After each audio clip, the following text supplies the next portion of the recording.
Hi guys, welcome back to the Audacity podcast. It's your girl Team Maria Shanti. If you don't know, now your blood clot. No, today I am here with Kia. She's like Kia's like How are you doing today? How are we feeling? I'm good. How are you? Yeah, I'm good. I'm just ready to get into it, guys. Like Girl. I've literally, I shouted Kia a few weeks ago. I was like to her, we need to do an interview. I just want to get you on it. So I'm really happy that you're here, to be honest. And Thanks for having me. I hope that we just learn something and you guys learn something from this podcast. And yeah, let's just get straight into it. Mm-hmm. So first of all, who are you and what do you do and what are you doing on my podcast? So I post like lifestyle content. I post a lot about my health. I struggle with PCOS and endometriosis. Mm-hmm. So I post a lot about that recently. And yeah, just random stuff. Like I go on rants. I just talk rubbish basically on my TikTok. Yeah, that's my content. But it's crazy because sometimes you be posting a video and you be posting maybe like a life lesson or just like something you want to rant about that day. And people are actually thinking like, I'm literally thinking the same thing and like somebody literally said it. Like, do you ever get that? Those kind of messages? Yeah, that's the thing though. That's why I post stuff like this, because it's like I want people to be able to relate and be like, okay, cool, like I want more of like a girly audience to be like, oh my god, she struggles with that as well, like stuff to relate to. So yeah, that's why I do it. And how old do you now? Like I'm 20. Okay, she's 20 going on 30. literally You're 20? No, literally you're 20. Okay, cool. So you do have a big social media presence, I would say, especially on TikTok. How long have you been doing TikTok for? Like literally, like I'd say since I was 18. So no, like 17, 20, like 3 years. 3 years. Yeah, okay. yeah. And when was like the peak of it? Like when did you start to see like result? So basically I used to post like videos like JD skits. I used to work for JD. So I used to like do videos where I'd like expose them, because the way that I left, oh my god, literally I got fired. So I was salty about it. I remember being like 17, like let me post some videos about this place. So what was that experience like? JD, like what was so bad about it? Because I haven't seen those videos, so explain to the people like what was the kind of skits like. What's the truth behind JD? So basically, do you know, like during lockdown there was like loads of like health and safety and stuff, things that they wouldn't follow. So I just basically exposed that.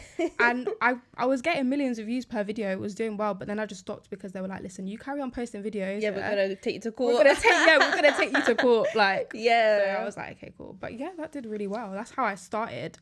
And then obviously I got into a relationship when I was 17, and then that kind of kicked off from there. So yeah.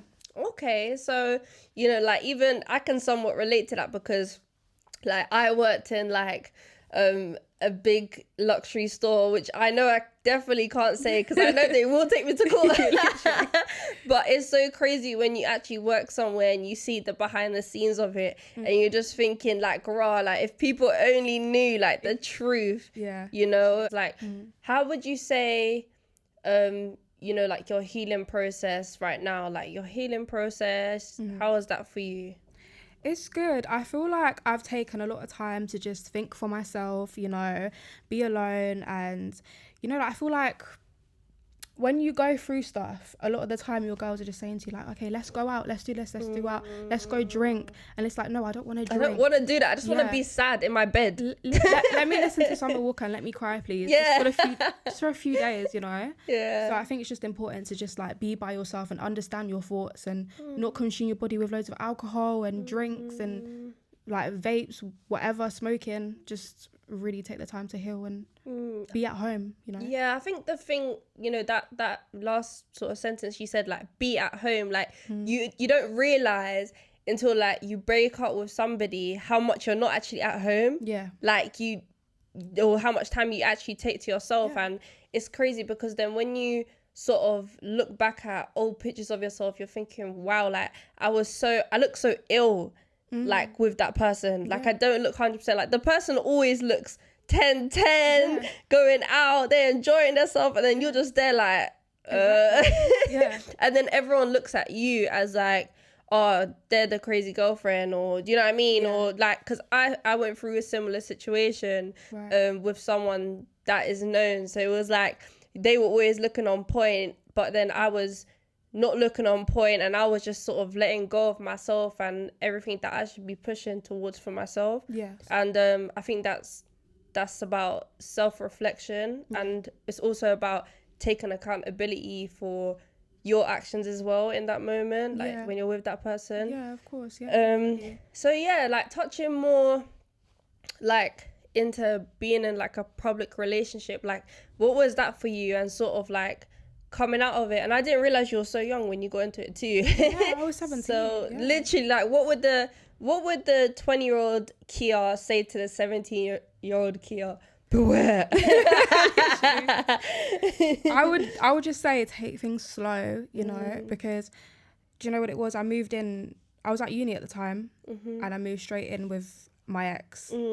And I was 17, I was still young, and I didn't have a lot of guidance around me, and I just thought I was a big woman, you know. I thought I could do what I wanted, and I just say take things slow, you know, see how things go, don't rush into anything, because you know, just don't force anything, you know. Yeah, I think the main thing is to not have any expectation. Yeah. Because I feel like when you have expectation from someone or from something, like, and then it doesn't meet that expectation, it's just like, oh, why again? Yeah.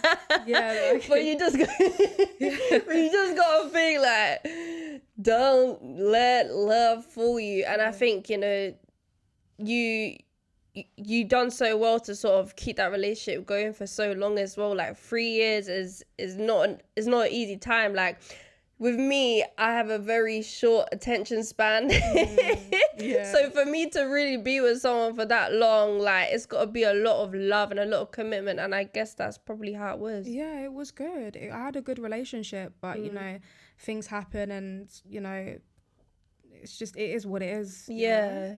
In terms of like social media and sort of like how, you know, everyone sort of is responding to the breakup now, like what was it like when everyone first knew you guys broke up? Like, was it really overwhelming? Like, what was it like?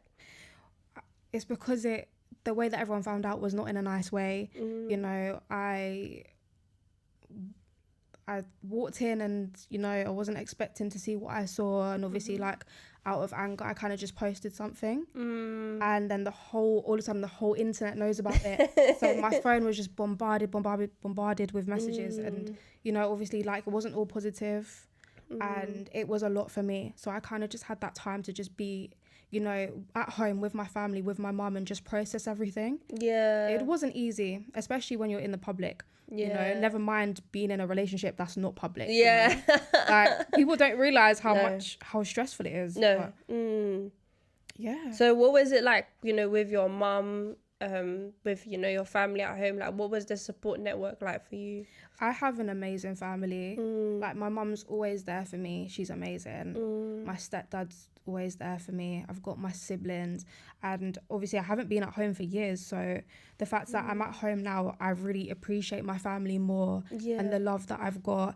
And I feel like I definitely lost myself, you know, being in a little bubble away from everything. And I feel like I neglected my family and my friends because I was in this little love bubble, like, oh my god, this guy loves me so much, you know, like wants to spend all his time with me. But once you kind of leave that toxic situation, once it becomes toxic, you kind of thrive more and appreciate your family, you know? Yeah, 100%. And I think in the beginning, you know, when you sort of lead that person, it's scary because you're thinking like, all I know is you. Yeah. Like, and even though like I might hate you in this moment, I love you as well. So it's like, all I know is you. And even if you hurt me, I'm going to forgive you. Yeah. But then when you take yourself away from that and you do some self-reflection, you will see the results come quick. Like this is gonna sound mad, yeah, but every single time I've broken up with someone, I kid you not, the next week I've got a new car, new hair. I swear, let me tell you, I've had so many cars, but you see me, if someone's been in my car and it's like your spirit's been in my car, I need to change my car. No, literally. But you guys don't do that, it's gonna fuck up your finance.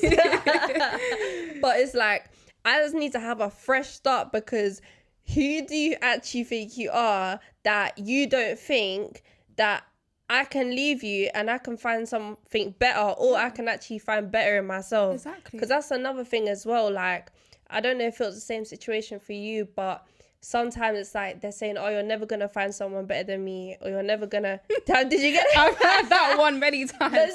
Like, babe, do you want to try it? Literally, like, have you not heard that song Beyonce, to the left? Like, listen, if I want to find someone else, I can find someone else, like, that day. Don't get it twisted, like. But, you know, it's sort of like that in the beginning. And I think the process of, like, healing and stuff like that, in the beginning, it's sort of confusion. It's like, why did this end? Why are we breaking up? Then it's like you start clocking all the things someone done to you. Like, have you ever sat there, just at work, just chilling, like, are you dumb?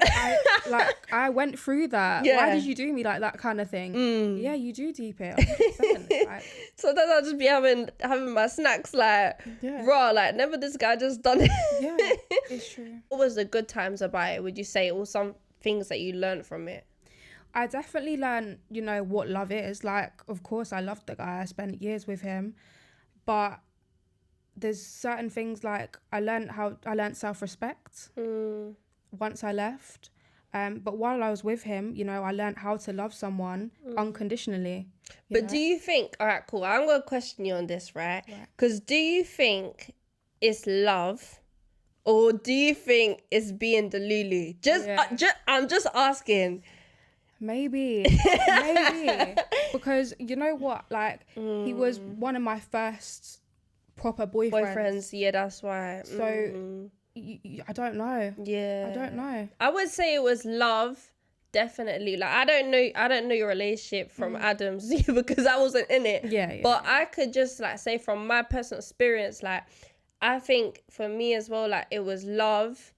And then after a while, it was just like, I'm just a Lulu over you because I'm allowing you to actually take the piss. Yeah. Like, do you feel like it was sort of the same? Yeah, no, definitely. Because I feel like it's just how, like, wanting someone there as well with you. Do you know what I mean? Instead of like, okay, I actually really love you. I just want someone with me, because it's hard to be alone, isn't it? Like, no one wants to be alone. No. Do you think it's hard to be alone? I do you not struggle? I struggle to be alone. That's one of my, like, flaws. Like, no, you think that, because that's like with me, like, my friends will always be like to me, like, why do you always, like, have someone there? Or and I think I was like that for a while, but then when I sort of got to a point where I was like, no, I need to not chat to anyone because it's clearly not working. Like, God doesn't want me to be in a relationship right now, like, kind of thing. And then that's when I sort of realized, actually, I don't need it. And for someone to chat to me shouldn't feel like a chore. It should be a privilege. Very much. A blessing. Yeah, of course. like for example, like, when you first do go into the dating scene, have you gone into the dating scene yet, or are you still, like, scared? Just men are scary. Yeah.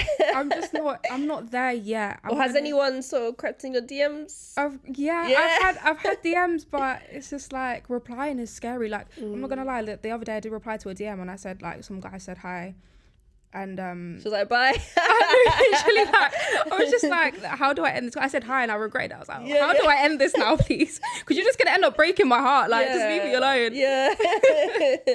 No, 100%. I do feel like when you're sort of getting back into it, it's a bit scary, but you should sort of see it as a bit of, like, a bit of, like, excitement, like, oh yeah, like, I'm ready for this, like, kind of be like, oh, like, but just don't take it serious. Like, literally just don't, as I said before, just don't expect. Don't expect the unexpected. That's all you can do. PCOS is polycystic ovary syndrome. So basically my ovaries are, like, enlarged. So it causes really heavy periods. I'll be bedbound for like 5 days. It's horrible. And basically it causes problems with your, like, fertility and stuff like that. So you struggle to get pregnant. And basically. So with that, like, when you first sort of found out about it, like, how did you feel, and how are you coping with it now that you know about it? I feel like once you finally get diagnosed, you feel like you've got a lot more clarity, and once you know what's wrong with you, you know how to deal with your symptoms better. So like, you know, you've got Google, you can like learn how to manage your symptoms and stuff like that. So I just felt so much better to know what was going on with my body, because obviously, like, I feel like there's a lot of young girls as well that have got these issues and they don't know that they've got it. Like, I've been struggling to find out what's going on and have diagnosis since I was like 13. Doctors don't take stuff like this seriously. Like, women's health it's no joke. Has a lot of like people in your social media come to you and said that they've had the same thing, or? Yeah, I've had like a lot of people, like new followers, come to my page and be like, oh my god, I struggle with this too, which is really, really nice. Like, I feel like I'm bringing in a new audience, and I just love that. I love that. Yeah, Oh, nice. I love it. So in terms of the other thing that you have as well, that you talk about in your social media, I can't pronounce it. It sounds like a Greek word, doesn't it? Yeah, endometriosis. Yeah. Is another thing that I've got, and if you've got both, boy, then she's the one to come to, because she's gonna give you all the advice. Yeah, literally. She wasn't gonna say that, but like, so I have like basically like tissue growing around my ovaries. Like, there's a lot going on. And the ovaries having a party. Yeah, no, literally. And it's basically just the same, not the same thing, but you know, it's a lot worse than PCOS. And yeah, there's nothing to treat it.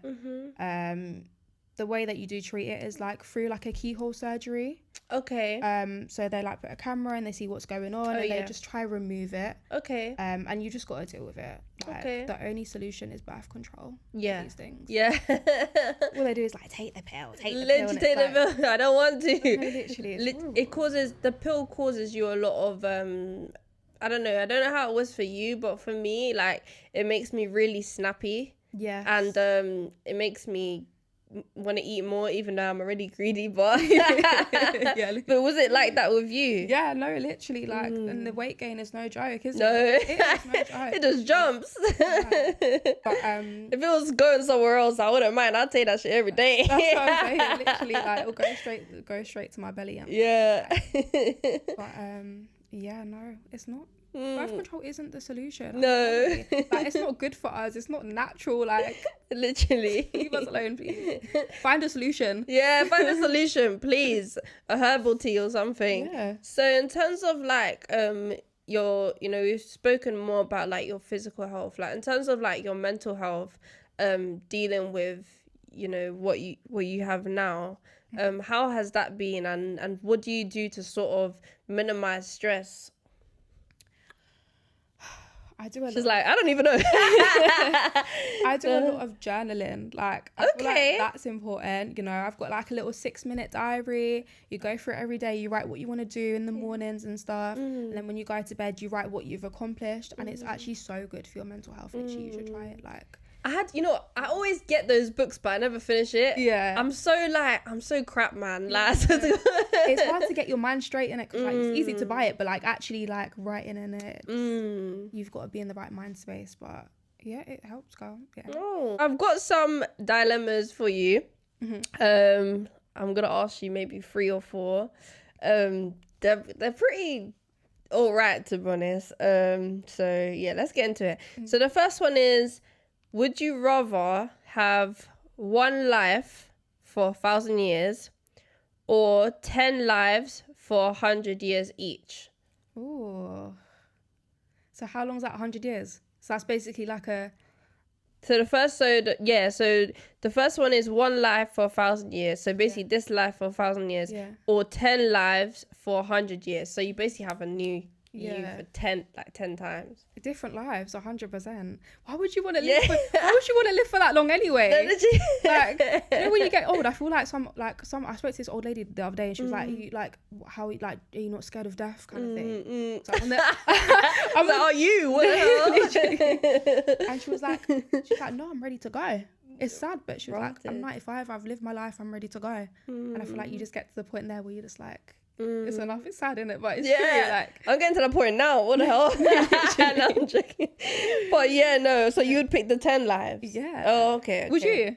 Yeah. Are you crazy? Yeah. I can't, like, some things need to restart because I don't know what people think this is like. But yeah, cool. The next one was who would you save first? Your drowning best friend. So think about your best friend. Your drowning best friend. Yeah. Or your cat. And guys, before this podcast, I asked her if she had any animals and if she was close to an animal because I wanted to make this deep. Oh my god. So your best friend who's drowning, Yeah. you're gonna save, or your drowning cat. Rosie, my babe. Oh my Nah, god. Rose, you gotta go. You're gonna have to go. I'm gonna have to save the human in this situation. Yeah, that would have been crazy. Oh, poor Rosie. I know now you're gonna go home. You're gonna be staring at her. All right, cool. So the next thing. So obviously you have like your presence on social media and everything that you do. So would you rather give up social media, or eat the same dinner for the rest of your life? Oh my god. I don't like probably eat the same dinner. Really? Yeah, I think so. Priorities. I know. But what would yours be? What would you? I would give up social media, because then it's like, you know, when you have those days where you're like, cool, I'm on it. And then you have those days like, oh, why did I even start this? I could have been a nobody and no one would have known my business. No, I get that as well. Literally. Yeah. So I don't know, maybe that. Yeah. Would you rather be able to read someone's mind or control their mind? Ooh. Ooh. Yay! Read it, you know. Read. Yeah, I want to know what people are thinking. Do you? Yeah. Kind of. I think sometimes I'd like to know what people are thinking, yeah, but then I'm thinking if I know too much, I might get mad. Yeah. You know what I'm saying? Yeah. Because, say for example, like you're on a date and you think the date's going well, and then the guy's in his head like, right, I'm not gonna link this thing again. Yeah, no, literally. Or something like that. I'm joking, I'm playing. All right, cool. Yeah, so that's basically the end of the podcast. Something that I like to do at the end of my podcast, I don't know if you've watched them, but I like to pray. So before I do that, do you pray like, what religion are you? Like, are you Christian, or do you pray often? Yeah, I don't really pray, but I'm Christian, yeah. Okay, and do you feel like God's impacted your life in any way? Yeah, 100%. Like, I 100% want to get closer to God. I don't know too much, but I'm trying to, you know, like, I feel like I've been trying to pray every night and get closer. So, yeah, it's working. I feel a lot happier, you know? Is there anything you want me to pray for specifically? Money and happiness. Money. And... You guys are praying for money, yeah? Okay, cool. Prosperity. No, literally, yeah, I love that. So do you want me to do it, or do you want to do it as well? Or... Everyone's always like, Tia, you do it. Yeah, go do it. All right, cool. Okay, everybody, if you're watching the podcast right now, we are going to pray. Make sure to close your eyes and put your hands together. Okay, we're going to get into it now. Okay. Lord, thank you for bringing me your beautiful child today. Oh my gosh, Lord. Kia is just so beautiful, so stunning, Lord. She has so much that she can teach us, Lord. The thing that she is going through right now with her health, Lord, I pray that you just take control and just make sure that she's eating the right things, doing the right things to support her health. Lord, I pray that anything that is coming against her health, I pray that you just cancel that right now in the name of Jesus. Lord, I pray that you just allow her to prioritize herself this year, Lord. Let her actually grow in herself this year. And I pray that she can just bless everybody else that's around her. I pray that her and her mom build a closer relationship, Lord, so that she can come to her mom and talk to her about anything that she is going through. Lord, I pray that this podcast has allowed her to reflect on some of the things that she's been going through, Lord, and I pray that she can deal with those things better this year, Lord. We love you. You are the highest of the highest. Kia is here to take the wheel on her own life this year. Thank you, Lord Jesus. In Jesus' precious name. Amen. Thank you guys for watching the Audacity podcast. Make sure to like, subscribe, share, and we'll see you in the next video. Bye.